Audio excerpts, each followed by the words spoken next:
Hello, everyone, and welcome to this live signing with Diane Kruger. Hi, Diane. Hi, everyone.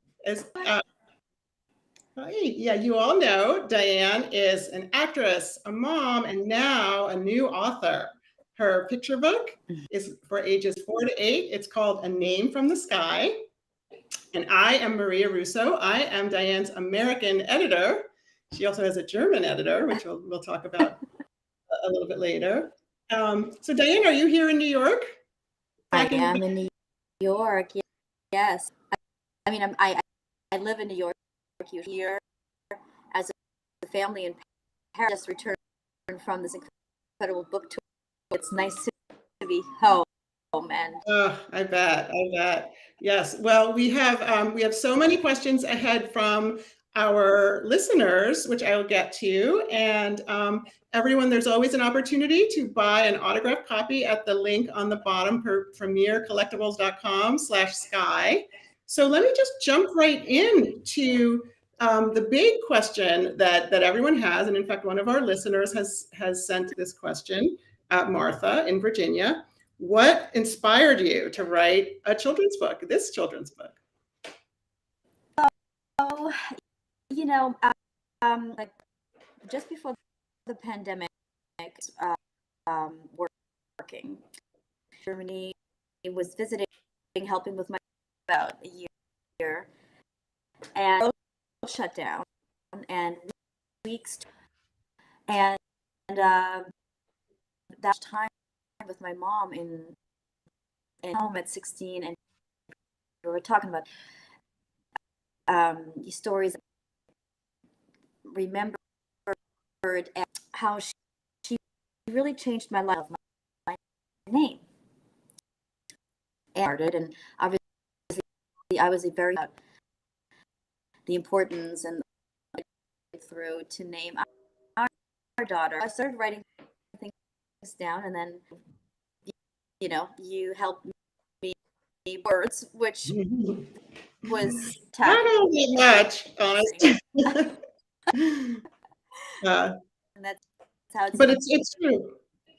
It's names are such a powerful thing, and I think for parents, it's such a feeling of responsibility and importance when you pick your child's name.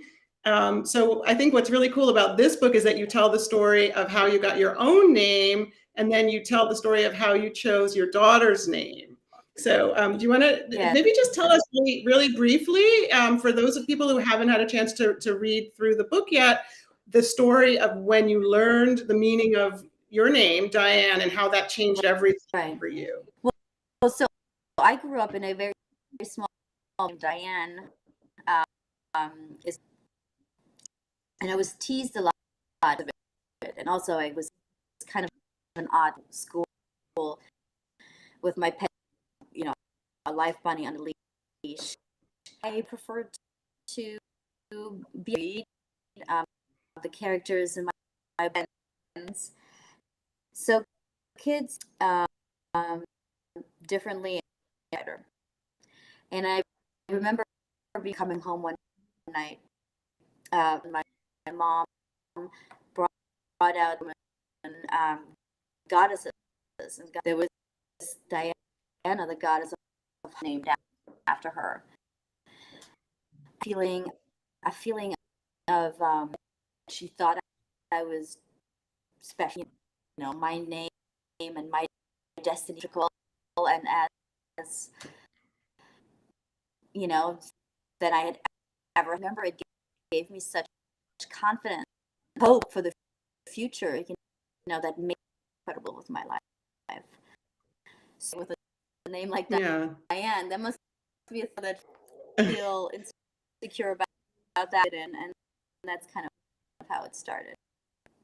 No, it's really true. So many children feel insecure about their names, or they're made fun of. And it's probably hard for an American to realize, but Diane was unusual for a German name, and it's true. And, the way that you talk about that moment when your mom read you the story of the goddess Diana, it's so great how you turn it into a way that she showed you that you have special powers too. And I know we've talked about this, Yeah. but this is one of the things you really wanted to give to children who read your book, the idea that everyone has some special. Yeah. So because I was a young mom, but thinking about this book, I realized at that moment what responsibility I have as a parent to child feel special and make a so power that all of us hold inside to find, and it can take a lifetime. It is, right? So there's another part where I wanted to become an actor. That's what I want to do. And she encouraged me today when I look back, the fact that to go do is the one and only today, right? So the book is all these parents should trust them and their dreams and. Yeah. I mean, I think you've sort of answered this question from Thomas from North Carolina, which is, but maybe you can just wrap it up again, is what message do you have for your young readers? And I think this is everything that you're talking about here, about following your dreams and feeling that you have power.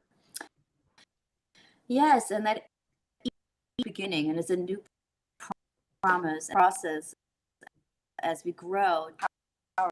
If we just listen to our path, and that really is special, right? Like, if you want to, not everyone, even if you want to be a fireman in Washington Square Park, it's true. Special. It's true. And a nice thing that you say in the book was that, wanting to be an actress was really just an extension of your love of stories and telling stories. Yeah. So for me, going to the theater the first time, I'd seen people be actors very distinctively was actors had on the audience emotion they felt, listening, they unfolded on stage. What struck me as a young, I wanted to be able to feel things. I wanted them to tell stories so that they are happy or sad, but just so that's what it was for me. No, that's so great. I'm just going to show the page from the book where you first go to the theater with your mom, and you can see they're kind of walking in. I'll move it over into the lobby, and then our red velvet seats creaked when we sat down. The stage was mysteriously hidden with a heavy-looking curtain. All of a sudden, the lights dimmed. The curtain opened and the show began. I felt like lightning struck me. As I listened and watched the story unfold on stage, the people in the audience laughed and cheered. I saw the actors turning into their characters and making us believe in them. And I realized these would be my powers too. So that's one of my favorite scenes, because it's just what as you described, this transformational moment for you. I'm so sorry. I'm just apparently so. Hold on. Close this and do it from my phone. Here we go. Can you hear me? Can you hear me, guys? Oh, that's better. Yeah. Okay. Yeah, apparently that's better. So I'm just gonna do it on my phone. Okay. Well, great. Well, let's get to some more questions from our listeners. So Hannah from New York says, "Who inspired the characters in this book, and what was your creative process like?" So I think we know the first one, but tell us more. You created characters from your life. Yeah, I don't know. I'm really sorry. I'm gonna. I feel like second with my phone. I'm just gonna turn off the Wi-Fi here and totally do it. Okay, now. Okay. I think it's a little bit better. So the characters that I was inspired from is my really reflections on my childhood, the things that I remember growing. I loved Pippi Longstocking, and all I wanted to do is be like her. In fact, the sketches are truly what I wore as a child, because the patches on the different color socks. And the last page, a sketch of myself and my daughter, Nova. So it's very much a personal story.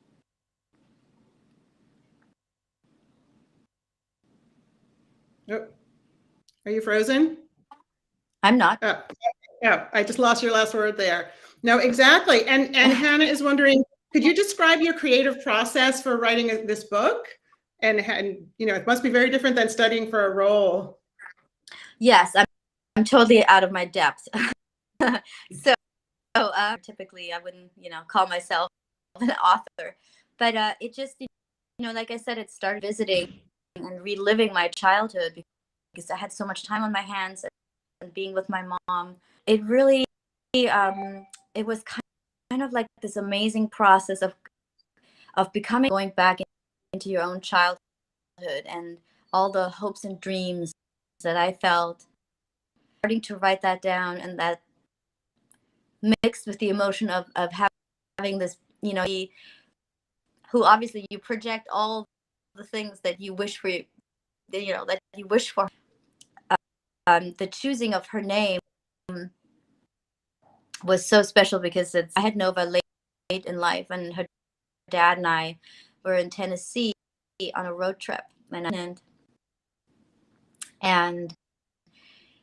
Nova in Latin means new beginnings. It felt like for us, having a baby late in life, and we were so excited, and Nova also being the Nova star, which is all the colors of the rainbow, and it's ever changing, and always and I love the idea of rebirth and new beginnings each day, or to change our destiny each day we want to. And then also her dad and I, Sky. So it all kind of felt like kismet. Yeah. And then, of course, a lot of people have this question too, and I think this page is the page that you'll like to talk about for this, is how does Nova like seeing herself in a book? Because we do get to see Nova at the end here. It was a little emotional for me to read it to her for the first time, and she would, it's close to home for her.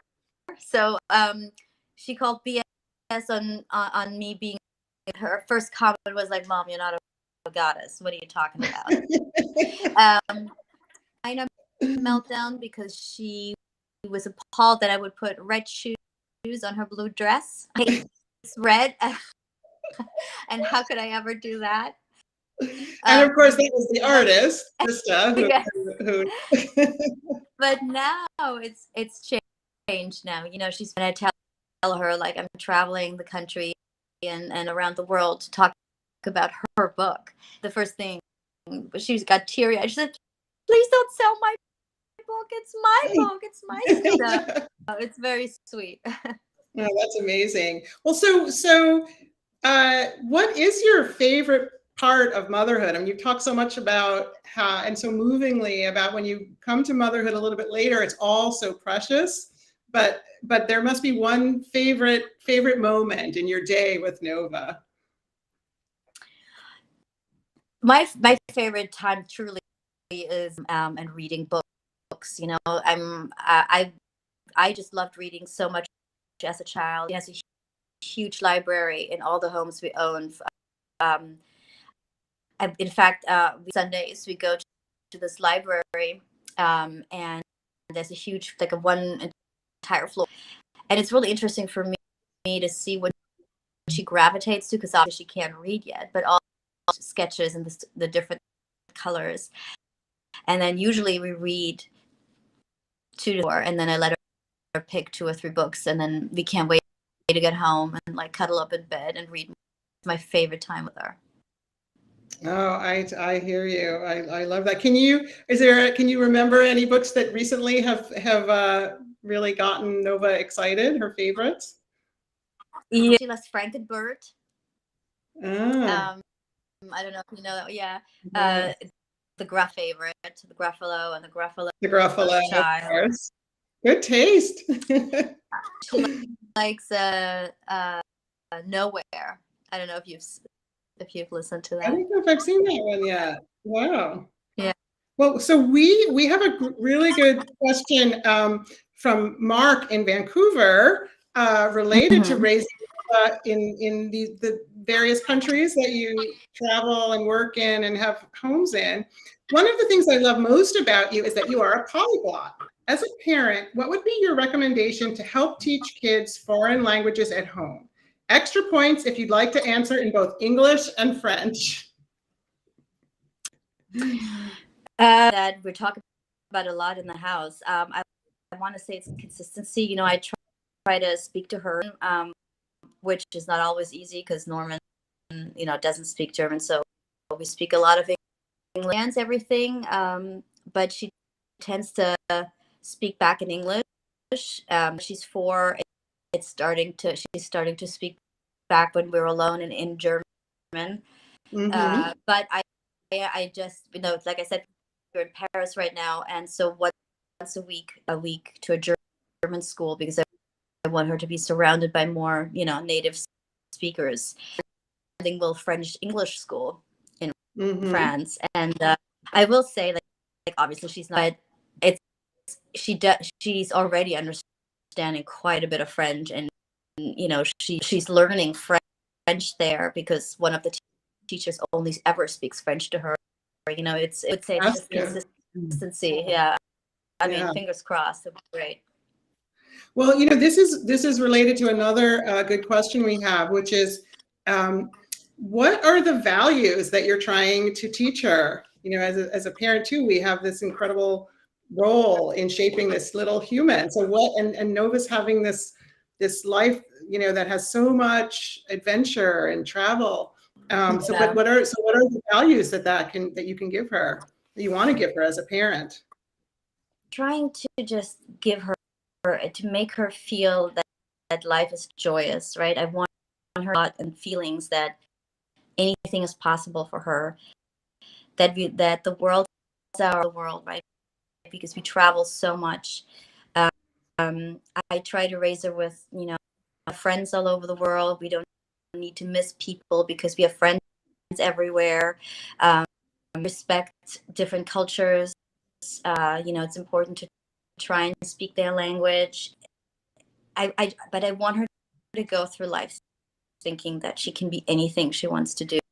And part of that, in a way, is when we travel, and sometimes we spend many weeks, sometimes months, is I always put her to school, in a local school. She's in a Montessori school, easy to do.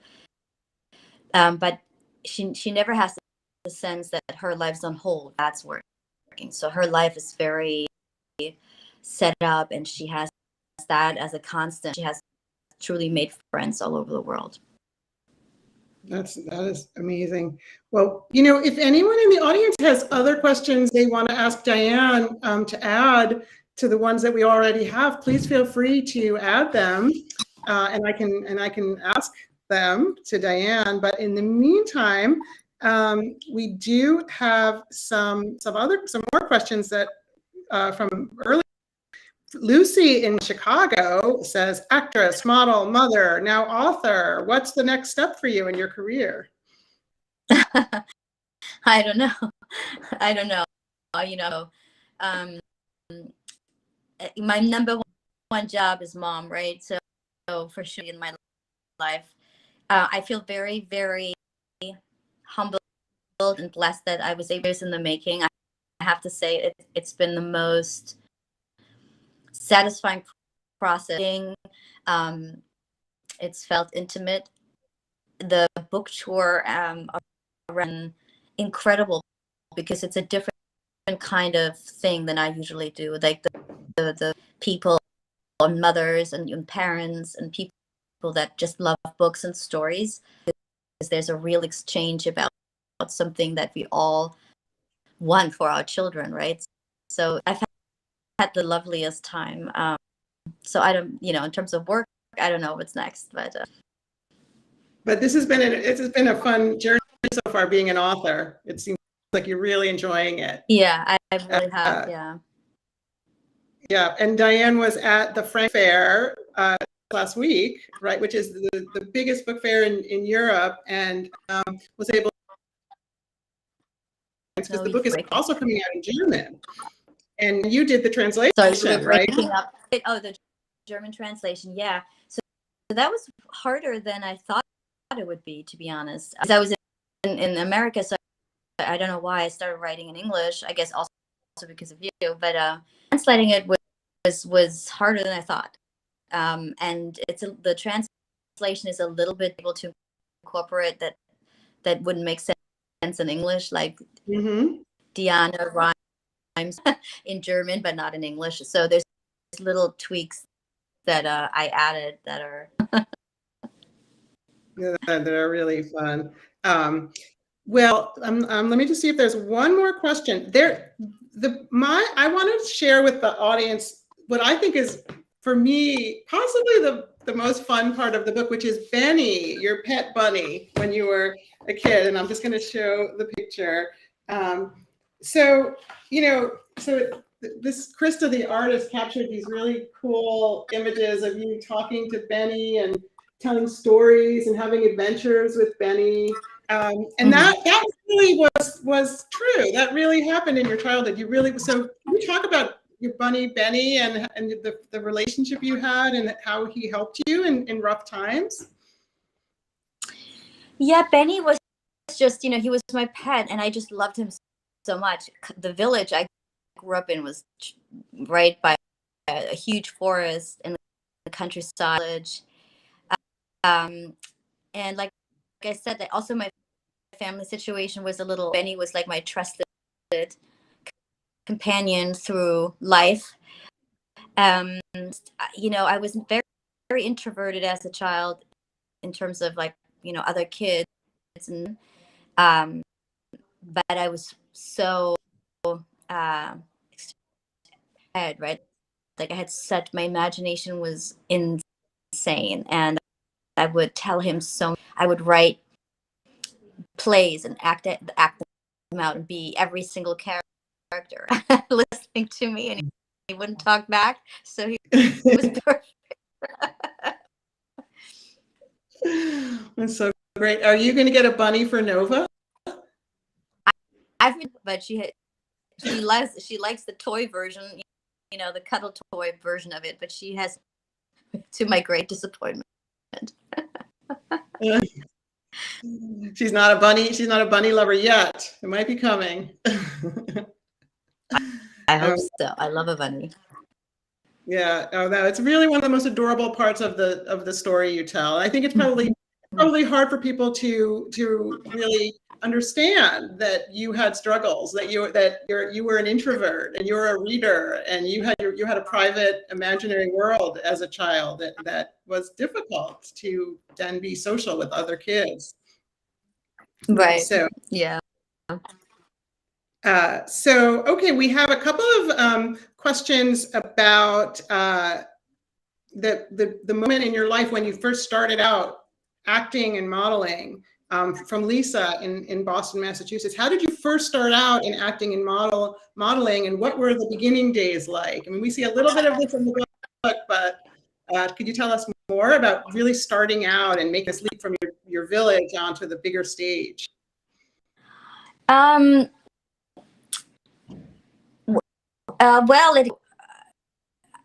so someone, so I won to come to Paris to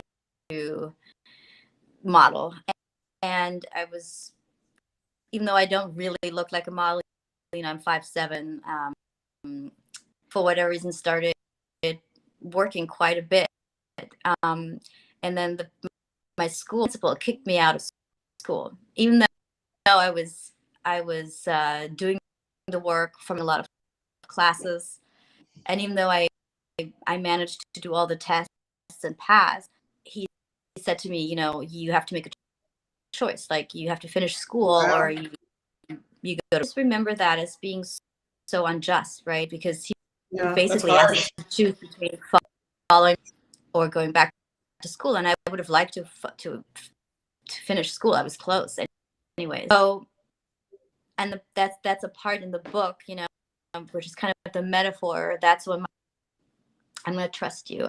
I'm going to you should go follow your dream, and you see if it works out. And if it doesn't, then you come back and you can finish school. I'm older and I look back, that leap of faith in me, a 15-year-old girl from a countryside, to by myself travel to Paris in a time there's no cell phone, no computer, and I didn't speak a word of French. It's just so incredible and overwhelmingly, and I just, I could never thank her enough. I changed my life.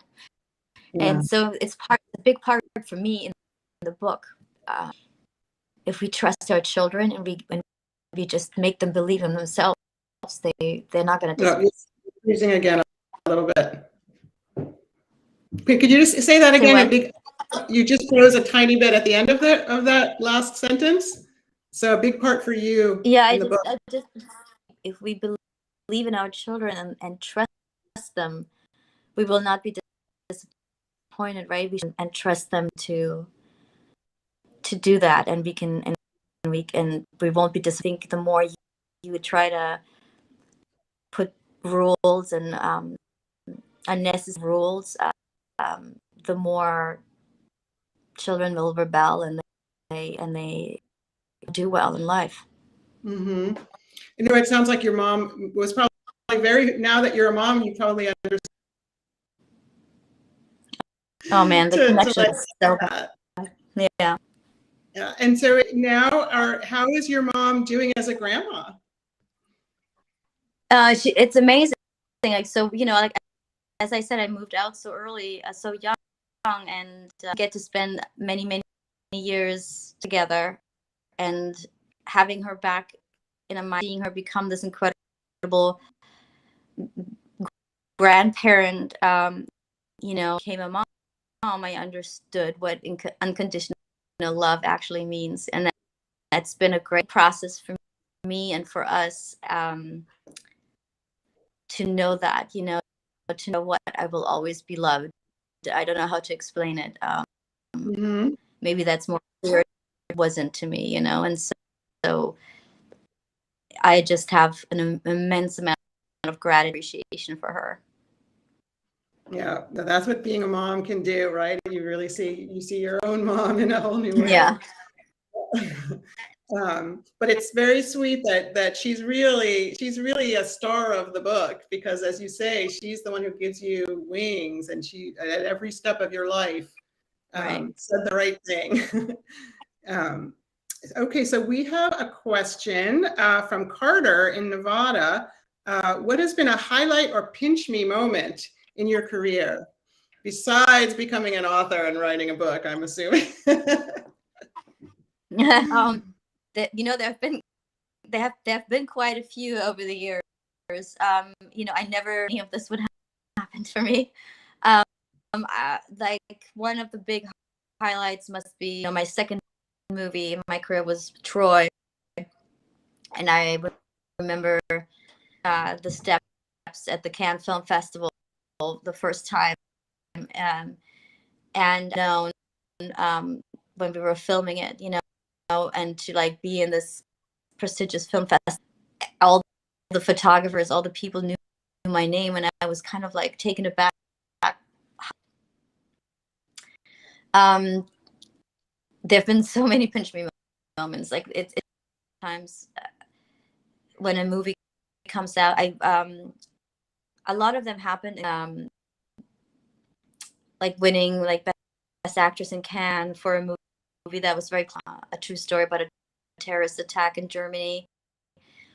Obviously becoming but just, there's a lot of pinch me moments, to name them all, but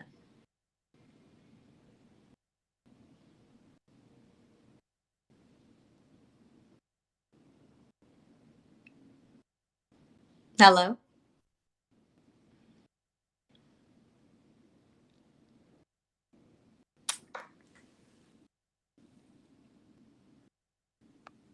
Well, this is a disaster.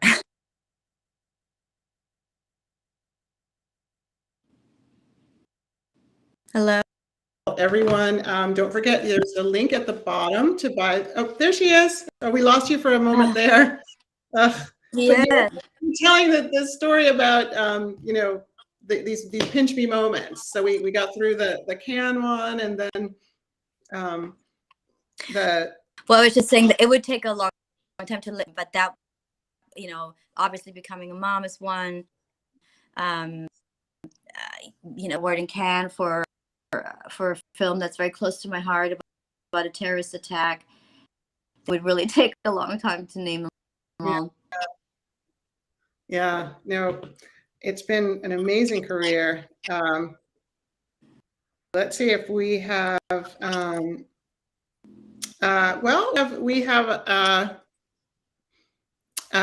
we have one question that you probably get a lot from, but is always a useful one, from Haley in California. What advice would you give to new actors or actresses now in the industry? It's a different time than when you started. I would say it's truly world. I think it's so fun. I think if you feel like that's what you want to do, that I would say it requires strong shoulder here, 95% not a no until you finally, but all it takes is, one yes, and you're in. And it can be hard to not take it personal, the rejection. Mm-hmm.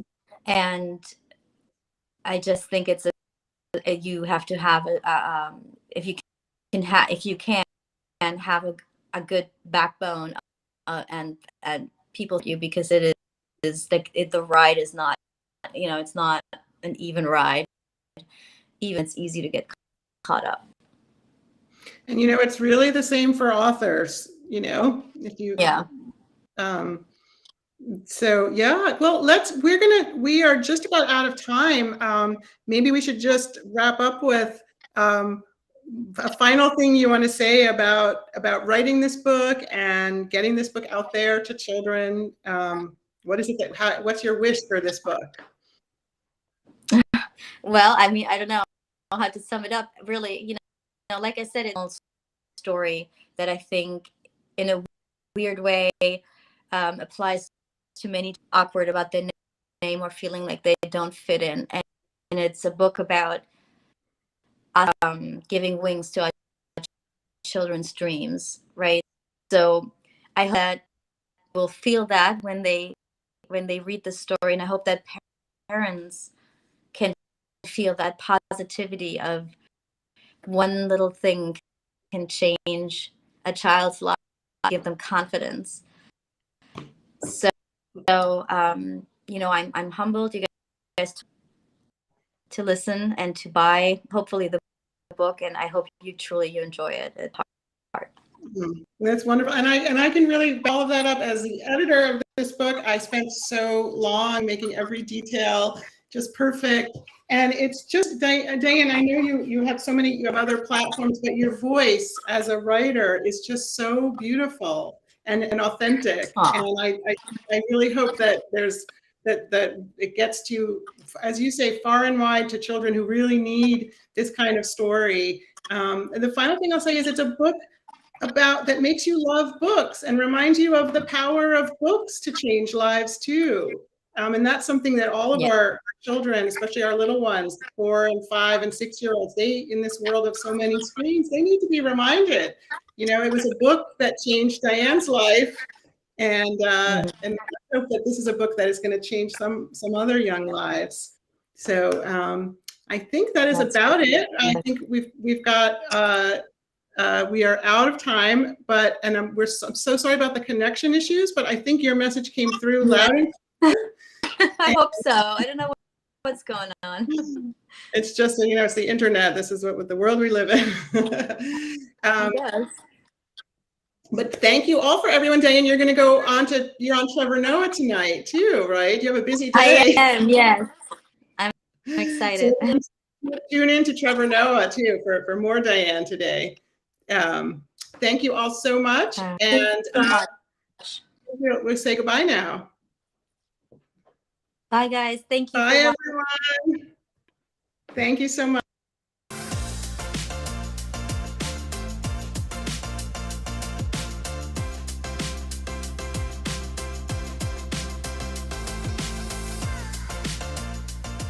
Hey, this is John Acuff, New York Times best-selling author of 7 books and someone who's done a live signing. If you like the one you just watched, make sure you check out our YouTube channel. It's full of amazing authors having great conversations and signing books for viewers just like you. So make sure you subscribe, and thanks for watching today.